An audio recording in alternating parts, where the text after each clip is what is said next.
Hello, welcome back, everybody. Steve Hamp here with you, and I hope you're all having a great week. You know I am, as usual. But anyways, today's video, you guys, it's a deep one. It's how to really develop a Fajin, and you can practice it the physical way all you want. You can do this, do that. What really got me on this video today is this morning my wife and I were having a conversation, and I was telling her about, I believe this study was done in Sweden, where they had and I know I've talked about this either in private, to certain members, when I used to do a private members only, or I did a video on this, I don't know. But it was a study done where they filmed from behind a person, one group that individually just lifting a dumbbell like that. And afterwards, they did this control study where they had people actually lifting weights. Other people sat there and they saw their arm doing that motion with the weight, and they visualized and saw themselves doing it, and they got just as much gains as the people that were actually physically lifting the weights on a regular basis. Well, when I took my wife to work this morning, in the first video I watched on YouTube, I chose this one video, and they were talking about in a Harvard neuroscience department, they did a major study with pianists, not a pianist, but a pianist. But anyways, they said that they took a group and they had them practicing the piano. The other group only were allowed to visualize themselves. They would hear the keys, and they would, feel their fingers, see the motion actually happening, and their improvement was so much better. That video hit me differently because it brought me back to my childhood. My very first form I learned was Kaji 1. To this day, I don't care, 30 years from now, 40 years from now, if I'm in a hospital because I have dementia, I will still know that form and do it and be able to perform it at any drop of a hat. I used to, when I was a boy, I would walk, like home from school or something, and I would visualize myself doing that form. And I wouldn't just visualize, I don't know how it popped up like this. It was like a black room, and I could see myself in there like I'm watching a video of myself doing it.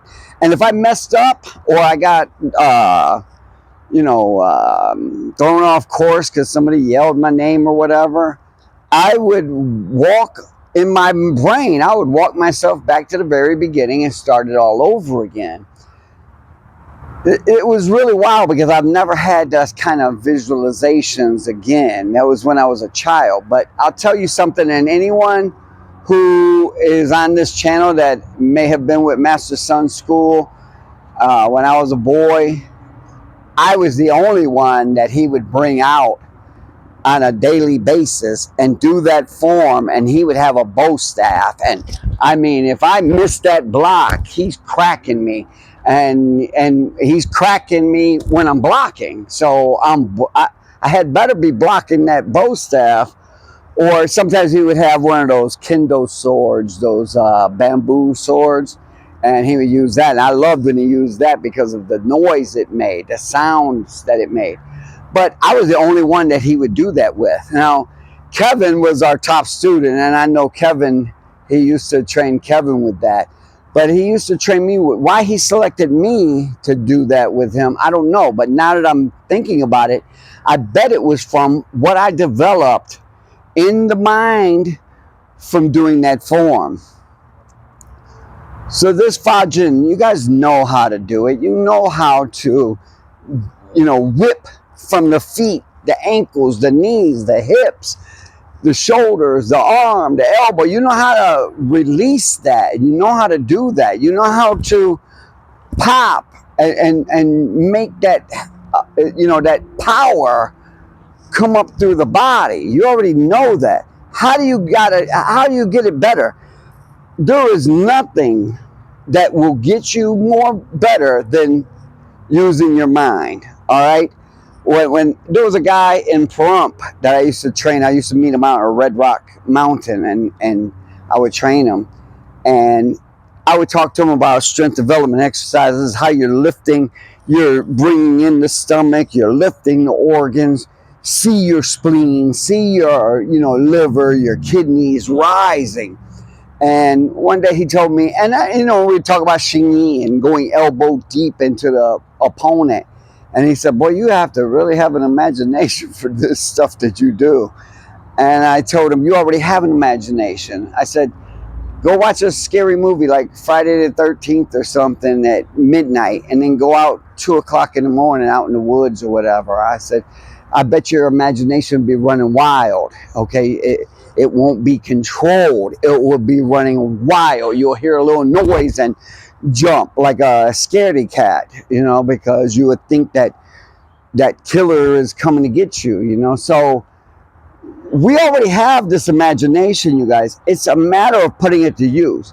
When I started in Bagua and we would do postures, I mean, you really weren't allowed to put tension, but like, say an exercise, a posture like pushing the spheres beneath. I already feel the energy. Pushing the spheres beneath the waves. And you're visualizing like a blow up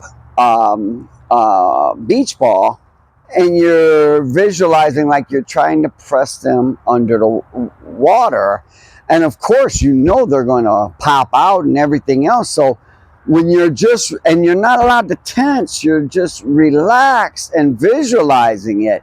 But you will start feeling your hands moving because that water, the waves are moving that ball. The pressure of trying to push those spheres beneath the waves are putting that resistance against you in your mind, not physically.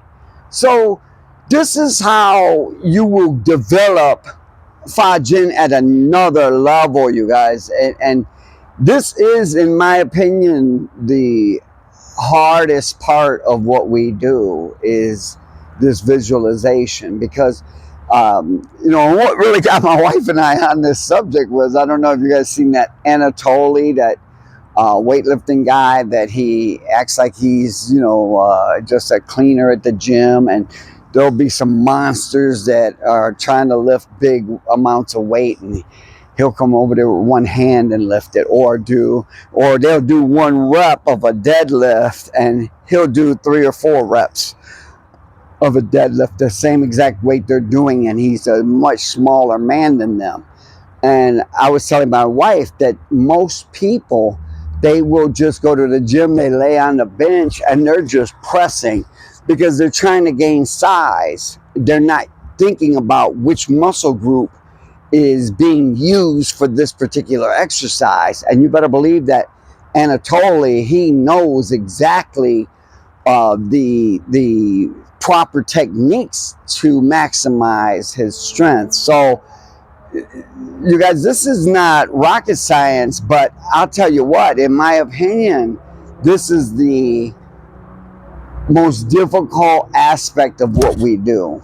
And the earlier you start applying that, and the earlier you get into it. My youngest son, he was 9 when he started in Bagua, and he's a neuroscientist at this stage of his life, and he's going to be a brain surgeon. So I think that this really sparked a lot in him because of the imagination and seeing the developments from just using your mind over your physical body. All right, so you guys do what you want with it, but I'm telling you, this is next level. I mean, this is flights of steps above what most people do in the martial arts. So, and we have it at our disposal. So use it or lose it, you guys. All right. And I'm going to put 2 links to both of those videos, the one with about the pianist and the one about the weights. All right, and so that way you guys can see that this is science. This is proven. But look at how old Bagua is and how old a lot of these styles are before there were ever actual, scientific studies done on this stuff. We learned it. All right, so take what you want from it. I appreciate you all being here, and I hope you all will do this, and I hope you all will like and subscribe if you haven't. Do so, all right? And remember who you are, you guys. Remember, we're martial artists first, and I don't care what you are, you're a martial artist first. So how far are you taking your martial arts? Are you done? And you just do this for entertainment? Or are you going to get back and remember who you are? Peace be with you guys. I'll see you next week.